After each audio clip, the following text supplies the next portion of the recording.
भगवान भोले बाबा की जटा से उतरकर भारत भूमि को पावन करने वाली गंगा जब अनेक नगरों को पार करते हुए बनारस पहुंचती है, उसका मिलाप पुनः उसके पालक पिता बाबा विश्वनाथ से होता है। भगवान विश्वनाथ और गंगा के संगम से उपजी सनातन संस्कृति बनारस को पूरी दुनिया में उसके वाहक के रूप में स्थापित करती है।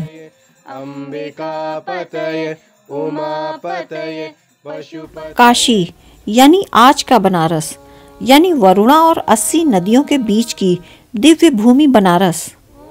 बनारस जहाँ सनातन धर्म के अनेक रूप देखने को मिलते हैं। यही नहीं, जब हिंदू धर्म में कुरीतियाँ पैदा हुई तो उसे ठीक करने वाला भक्ति आंदोलन की शुरुआत भी यहीं से हुई। उसके अनेक संत यानी कबीर दास, तुलसीदास, संत रविदास, इन्होंने बनारस को ही अपनी कर्म भूमि बनाया और समाज में फैले आडंबरों और कुरीतियों पर गहरा चोट किया।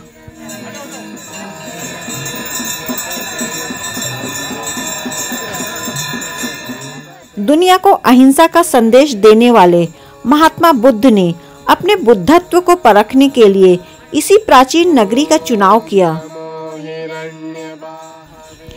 चलिए आज समझते हैं इस प्राचीन नगरी से जुड़ी मान्यताएं और कहानियों के बारे में। शुरुआत गंगा के किनारे स्थित घाटों से करते हैं। वरुणा और 80 नदियों के बीच गंगा के किनारे लगभग 84 घाट स्थित हैं। इनमें से कुछ घाटों के जरिए समझते हैं इसकी प्राचीन मान्यताओं को। ओम नमो हिरण्यवाह। शुरुआत दशाश्वमेध घाट से करते हैं। ऐसी मान्यता है कि इसी घाट पर भगवान ब्रह्मा ने दशाश्वमेध यज्ञ किया था, जिसके कारण इस घाट का नाम दशाश्वमेध घाट पड़ा। इसी घाट पर विश्व प्रसिद्ध गंगा आरती होती है। संध्या बेला में दियों की रोशनी से यह घाट जगमगा उठता है, मानो हजारों दियों की रोशनी यहाँ मौजूद हजारों की संख्या में भक्तों के हृदय में प्रकाशमान हो रही हो। ओम नमो हिरण्यवाह। घंटियों की आवाज और भक्तों के जयकारों से माहौल भक्तिमय हो जाता है। लोग भाव विभोर हो जाते हैं। घंटों तक चलने वाली संध्या बेला की यह गंगा आरती यहाँ आकर्षण का प्रमुख केंद्र है। बनारस आने वाला हर कोई, चाहे पर्यटक हो या श्रद्धालु, इस गंगा आरती का हिस्सा बनना चाहता है, गंगा आरती का गवाह बनना चाहता है। अंबिका पतये उमा पतये पशुपतये नमो। बनारस यानी बाबा विश्वनाथ की इस नगरी से जुड़ी है हिंदू धर्म की जन्म मरण से मुक्ति यानी मोक्ष प्राप्ति की मान्यताएं।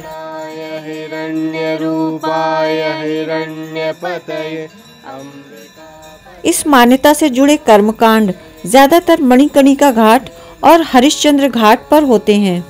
मृत्यु के बाद शवों का दाह संस्कार इन्हीं घाटों पर होता है। हरिश्चंद्र घाट पर काशी क्षेत्र के लोग दाह संस्कार करते हैं।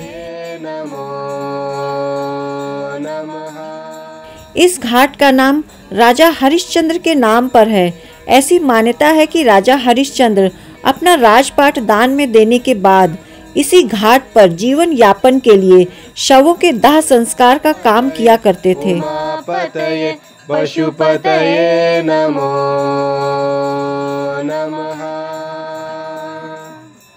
दूसरे घाट यानी मणिकर्णिका घाट, जहां ज्यादातर केदार क्षेत्र में रहने वाले निवासियों के शव आते हैं। ओम नमो हिरण्यबाहवे हिरण्यवर्णाय।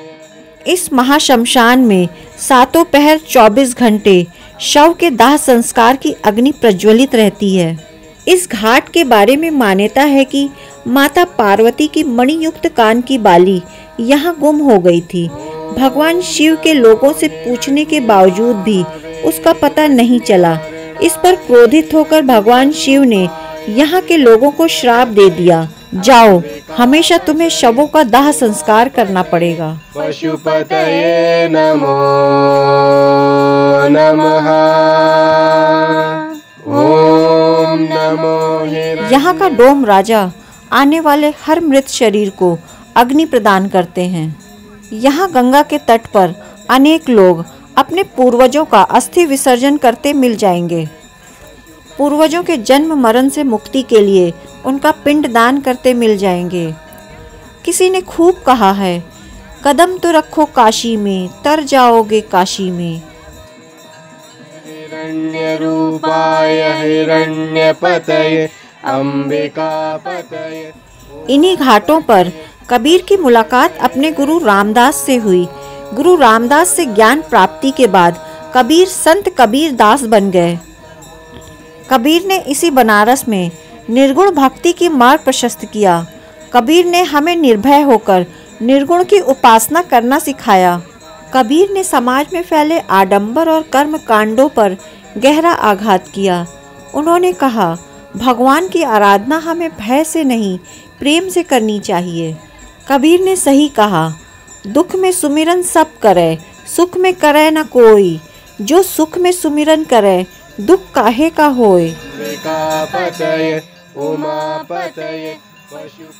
इसी काशी में एक दलित परिवार में जन्मे थे संत रविदास। संत रविदास ने छुआछूत और ऊंच नीच से ऊपर उठने का आह्वान किया। उन्होंने कहा, प्रभु तो निर्गुण और निराकार है, उसकी भक्ति के लिए किसी की आज्ञा की आवश्यकता नहीं, आपका मन और तन पवित्र होना चाहिए।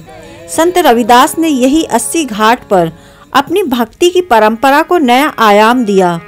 उनकी ये प्रसिद्ध युक्ति आज भी जन जन की जबान पर है, मन चंगा तो कठौती में गंगा।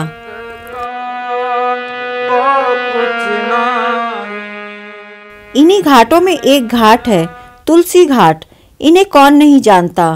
संत तुलसीदास राम कथा को जन जन तक पहुंचाने का कार्य किया। अपने काम लोभ भय से मुक्ति के बाद तुलसी संत तुलसीदास बन गए। इन्हीं घाटों पर उनकी मुलाकात हनुमान जी से हुई और बजरंग बली ने उन्हें इस युग में राम कथा को जन जन तक पहुंचाने की प्रेरणा दी। संत तुलसीदास यही घाट पर बैठकर महाकाव्य रामचरितमानस की रचना जन भाषा अवधि में किया। यही नहीं, उन्होंने हनुमान चालीसा, विनय पत्रिका और रत्नावली नाम के ग्रंथ भी यहीं पर बैठकर लिखा। आदि काल से यह प्राचीन नगरी काशी ज्ञान और शिक्षा का केंद्र रहा है। मध्यकाल में यह नगरी उपेक्षित जरूर रही, परंतु पूरी दुनिया से लोग यहाँ आते हैं। अंग्रेजों ने जब हिंदुस्तान में अंग्रेजी शिक्षा की शुरुआत की तो यहीं पर पंडित मदन मोहन मालवीय ने बनारस हिंदू विश्वविद्यालय की स्थापना की, जो आज भी यहाँ चिकित्सा विज्ञान, समाजशास्त्र, भाषा शास्त्र के अध्ययन का प्रमुख केंद्र बना हुआ है। बनारस घराने के प्रसिद्ध शहनाई वादक भारत रत्न उस्ताद बिस्मिल्लाह खान भी इसी बनारस नगरी को अपनी कर्म भूमि बनाया। शायर आजम मिर्जा गालिब अपनी पेंशन के सिलसिले में जब कलकत्ता जा रहे थे, यहाँ से गुजरते समय उन्हें बनारस इतना भा गया कि वो 6 माह तक यहीं रुक गए।